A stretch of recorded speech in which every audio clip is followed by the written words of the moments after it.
Nuestra felicidad depende de distintos factores, pero desde luego de cómo nos tomamos las cosas, de qué emociones se despiertan en nosotros cuando tenemos una percepción.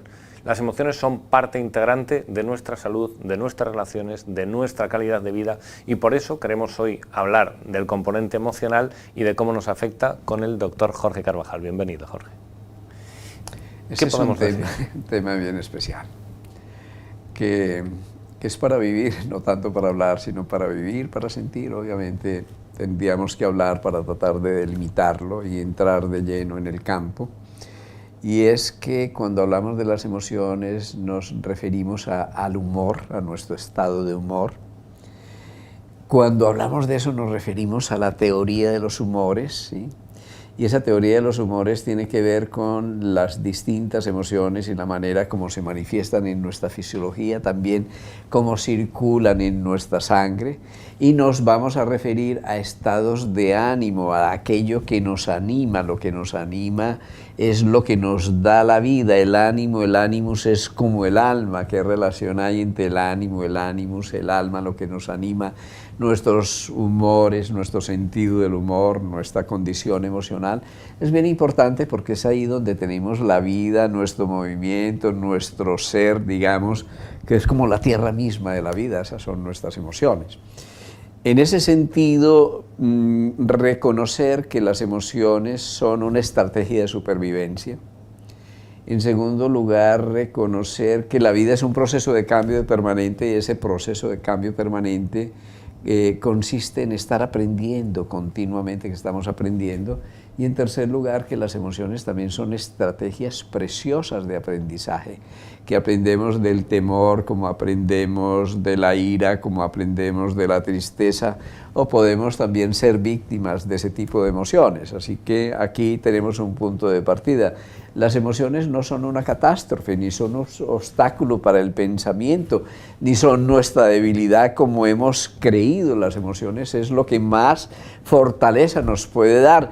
Son tan importantes que nosotros como médicos sabemos que la estructura del carácter, la personalidad, en el estado de ordenamiento o desorden que se manifiesta en nuestras emociones, nuestra salud, las emociones son el aspecto primordial. Podríamos decir que alrededor de 3/4 partes de nuestras enfermedades tienen un componente emocional que es esencial.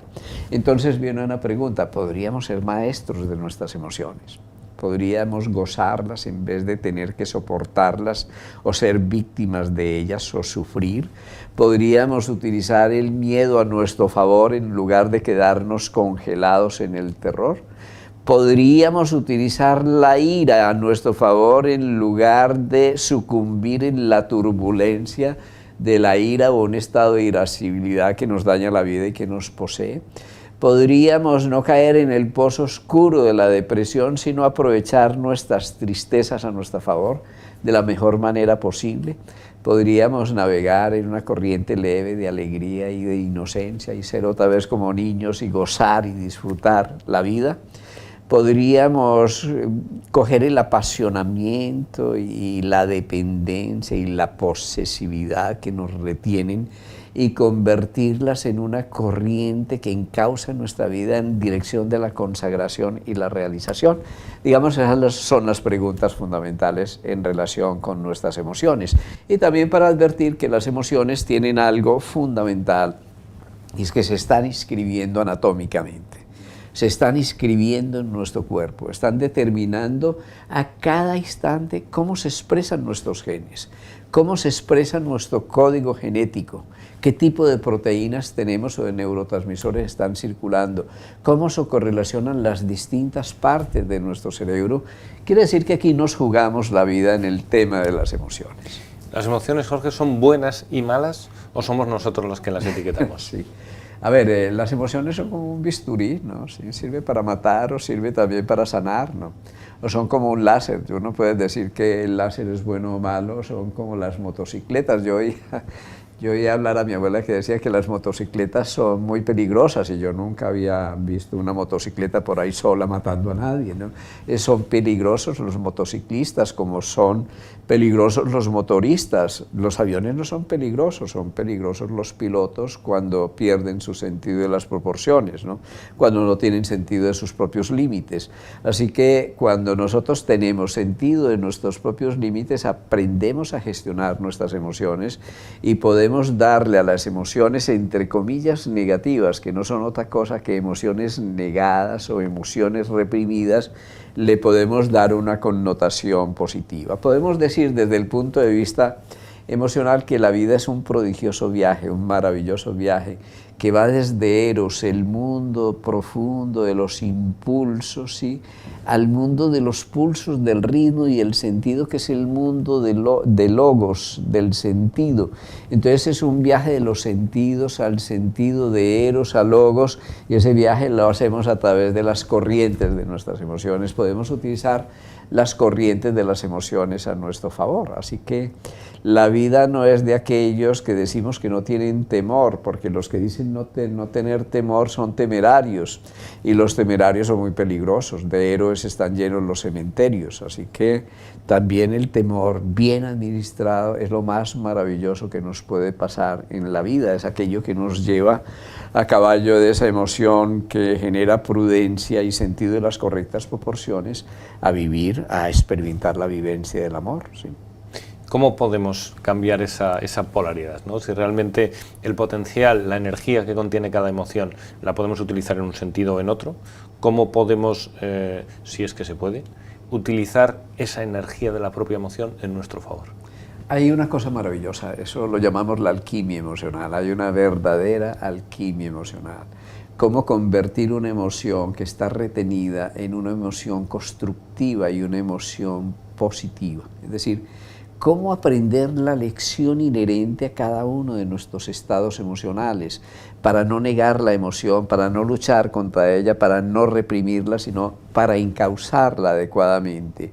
Y cómo no hacerlo simplemente desde el intelecto, porque es que una emoción no va a responder al intelecto, ¿sí?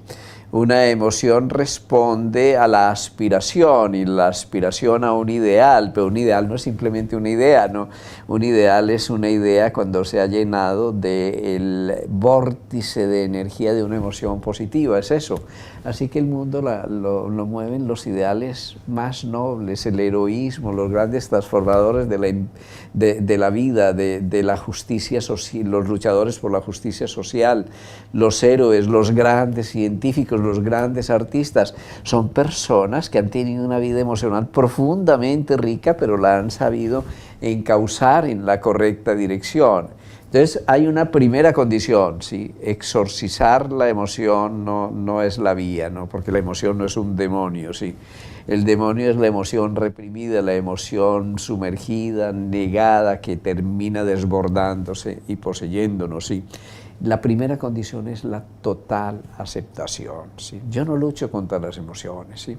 Eso, a ver, es como coger el toro por los cuernos. A uno dicen, coge el toro por los cuernos. ¿Y qué resulta? Pues que te embiste, porque es que el toro es la bestia, tiene más fuerza que tú. Las emociones son una estrategia de supervivencia tan importante que desde las células más primitivas hasta el hombre, las moléculas, neuropéptidos se llaman, pequeños cadenas de aminoácidos, que transfieren el lenguaje de las emociones hasta lo físico, hasta el metabolismo, han estado presentes, cuidadosamente preservados durante toda la cadena de la evolución. Entonces ahí tenemos que es perfectamente posible acceder a esos códigos de inteligencia que llamamos nuestras emociones, para armonizar eso que es también nuestra red mente-cuerpo. Entonces, primero la aceptación. Yo abrazo la emoción.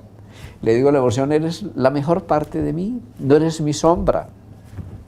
Yo te afronto, y te afronto no para rechazarte ni para negarte, sino para incorporarte y permitir la transmutación, que es el ascenso. Yo abrazo mi temor, ¿sí? Y aquí tiene una cosa, para eso necesita humildad y sentido del humor, ¿sí? A ver, yo también tengo un derecho sagrado a que me dé miedo. Si yo no soy Superman, soy Superwoman, me tiene que dar miedo en la vida, pero el miedo me hace humilde, me hace sensible, me hace tener una cosa esencial, sentido de mis propios límites. Cuando yo trasciendo mis límites, automáticamente viene una emoción que es el temor, que me dice no te vas más allá. Cuando lo veo desde esa humildad, sencillez y sentido del humor, cuando acepto mis miedos, entonces empiezo a aprender la lección, y es el sentido de mis propios límites, que el paraíso no es ancho y ajeno, que también mi paraíso tiene límites, que yo puedo tener confianza, afianzarme interiormente en ese paraíso, y puedo desarrollar una sabiduría maravillosa que me enseñe el temor, que es la sabiduría de la prudencia. La prudencia es la primera sabiduría. Así que cuando yo tengo prudencia, y cuando tengo confianza en la vida, ¿sí? Cuando me afianzo en mi territorio interior y lo reconozco, entonces puedo superar mis límites. Si yo no reconozco mis límites, no los puedo trascender. Entonces, todas las emociones, incluyendo el enfado, la ira, la impaciencia, todas son un potencial y es una estrategia de defensa que debemos aprovechar, una estrategia que a lo largo de muchas generaciones se ha ido perpetuando. Es muy especial, sí. Cuando nosotros tenemos, por ejemplo, un estrés importante, vamos a hacer un modelo, cojamos un gusanito que tiene una generación cada diente, lo podemos estudiar muy fácilmente, y le vamos a provocar miedo, mucho estrés, ¿sí? Para que genere proteínas adaptativas y sustancias que muevan las moléculas y toda la reactividad, la reacción fisiológica del estrés para la supervivencia, ¿sí? Y luego estudiamos su descendencia, aunque su descendencia no le hayamos provocado este tipo de estrés, durante 6 generaciones se va a expresar. Eso quiere decir que el miedo de nuestros abuelos, de nuestros bisabuelos, sus traumas en la guerra también está determinando la manera como se expresan nuestros genes, nuestra epigenética. Eso no ocurre solamente a nivel del gusanito. Así que aquí tenemos un aprendizaje para hacer, no solo a nivel individual, sino a nivel colectivo. Hay muchos miedos que son en principio irracionales, que son colectivos, muchas reacciones que son la reacción de la bandada o de la manada, que hace parte de nuestro instinto de supervivencia y que lo podríamos gestionar. ¿Y cuándo lo gestionamos? Primero, cuando conocemos nuestros límites, no para separarnos, sino nuestros límites sirven como frontera para unirnos al resto del mundo, y el conocimiento de nuestros límites nos permite superarlos.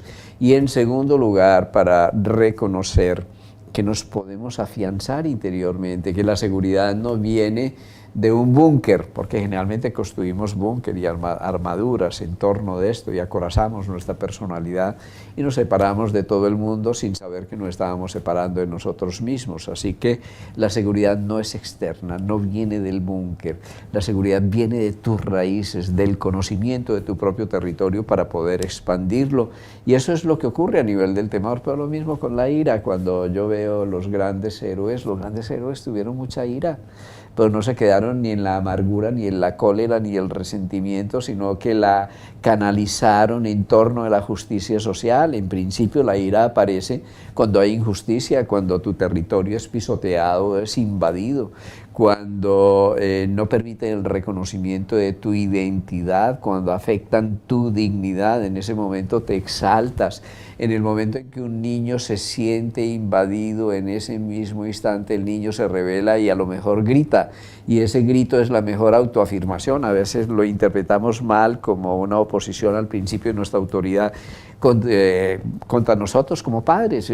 Lo mejor que puede hacer nuestro adolescente o nuestro hijo pequeñito es revelarse. Cuando se está revelando con B de Barcelona, se está revelando con V, es decir, se está autorreconociendo. Entonces ahí tenemos otro principio. La ira nos lleva a la dignidad, nos lleva a la autoafirmación, nos lleva a la búsqueda de la justicia. Y ahí tenemos dos emociones, la ira y el temor, que pueden mover nuestra vida en la correcta dirección. Pues muchas gracias por este recorrido por estas emociones. Vamos a continuar hablando de este tema en otras charlas. Gracias a todos.